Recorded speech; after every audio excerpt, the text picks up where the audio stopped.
Hello everybody, welcome back to I Dream of Indie. This is Ole Gamer Joe here with another review for you today. We're looking at the Falconeer from solo developer Thomas Sala, released as of November 10th of 2020. The game was published by Wired Productions, and it's an open-world flight combat game. The Falconeer is available on the Steam PC platform, which is where we played it, but it's also available on the Xbox consoles, including the brand new Xbox Series X.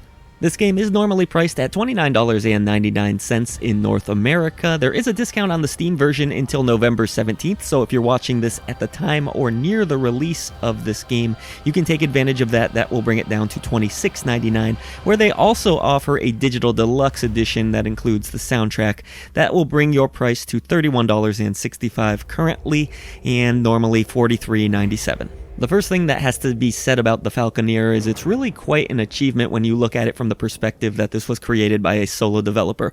He's really made an incredible large world here, but how is it in terms of gameplay and storyline? Well, the story is actually interesting. It's not my cup of tea necessarily, but you gotta give them credit here for trying. There's quite a bit of story actually.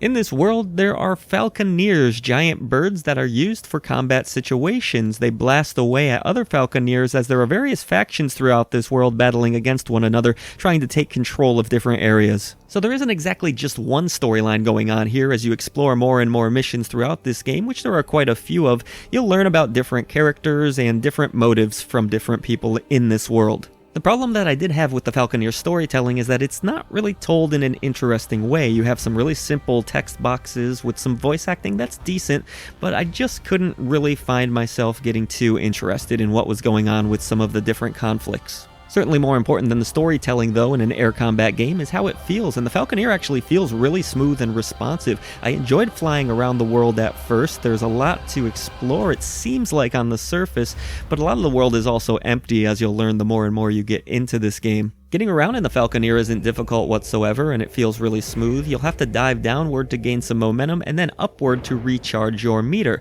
This meter is attached to your speed. Unfortunately, even if you are maxing out your speed, the Falconeer feels really slow in my opinion, and it can take a long time to get from point A to point B, only to find that in certain missions, a lot of the missions actually, you just have to go to another waypoint. You can arrive at your destination, only to be disappointed and told to go to another destination, and it's another slow slog to get there. When you do engage in dogfights, however, and there's a good amount of them here, you're able to lock onto your enemies fairly easily, and you can blast away at them with a simple gun. The quick turn or spin around feature in this game, or the roll I guess you could call it, is quite effective too for trying to get an angle on your enemies and get behind them so that you can take advantage of that situation. And then if you're dealing with enemy ships, for example, you can actually pick up mines that are in the water and try to drop them on them, which I thought was pretty neat. So what you get in terms of gameplay here is some pretty solid combat, but again, getting from point A to point B just feels frustrating because of the speed of the game. But on the flip side of that, you do get a decent amount of upgrades in this title. There's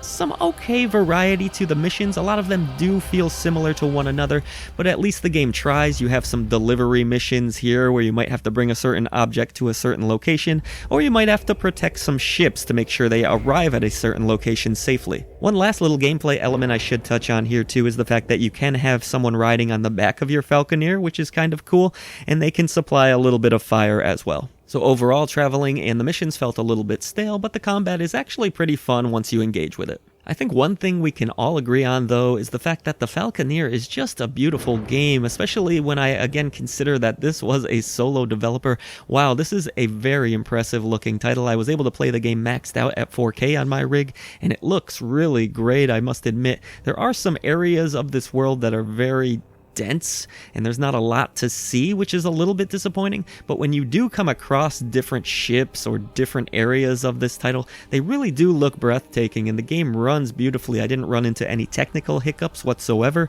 which again is very impressive. There's not necessarily a ton of enemy variety here, but at least there are some unique enemies that you'll come across.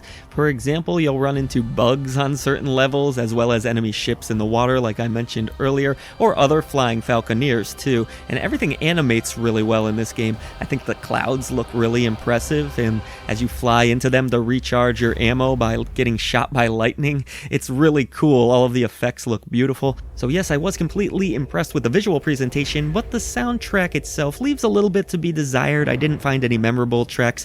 There's not a lot of actual music in this game outside of the combat situations, which do pick up a little bit and add some orchestration and some pounding war drums, which are pretty cool, but I could have used some nice relaxing music or something really more to keep me invested in the situations where you are just flying over the open ocean, which is a lot of this game, and that's a little bit disappointing. So on the whole, I wasn't the biggest fan of this soundtrack, but I think the actual sound design in terms of sound effects and that kind of thing work pretty well. The combat sounds pretty furious, the bullets and everything sound great, so a little bit of a mixed bag in terms of audio here, but the visuals, nobody can deny this is a really great looking game. The Falconeer for me is a little bit of a mixed bag. On one hand, I did enjoy the combat situations, and there's a good amount of them, but I really didn't like the travel. I do like that you can quickly go back to your base once you complete a mission, but getting from point A to point B to point C to maybe even point D is really slow and monotonous, and that's disappointing. But if you go into the Falconeer with an understanding that there's going to be a good amount of downtime here and some repetitive missions, you might have a really good time just because the game is so visually impressive and the dogfights are enjoyable. Weapons free! Be careful. That's live ammunition and those balloons are expensive.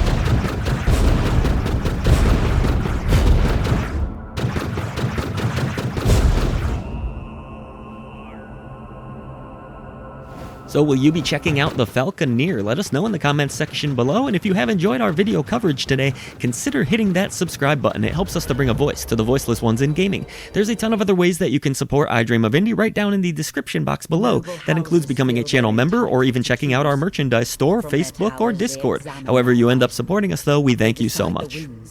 They decide the anchors, but seldom do they see the base of their tower.